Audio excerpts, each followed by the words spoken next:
Magandang umaga, ngayon po ay Biyernes, May 10, 2024. Update po muli sa lagay ng panahon. Ayon sa Pag-asa, frontal system ang nakakaapekto sa extreme northern Luzon. Easterlies naman nakakaapekto sa nalabing bahagi ng ating bansa.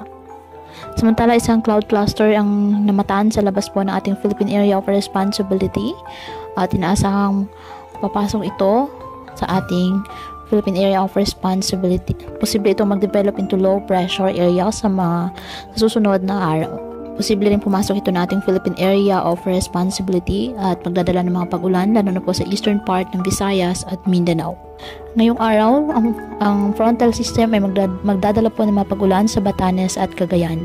Habang sa nalalabing bahagi ng bansa kasama ng Metro Manila, generally maliwalas na panahon, mainit at malinsangan, maliban na laban po sa tsansa ng mga localized thunderstorms.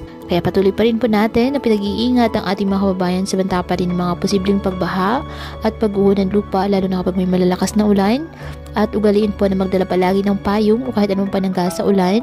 Hindi ka naman po sa init ng araw kapag lalabas ng ating mga tahanan. At yan po muna ang update sa lagay ng panahon ngayong araw. Muli patuloy po tayo na mag-ingat at palaging tandaan, God loves you. Stay safe and God bless.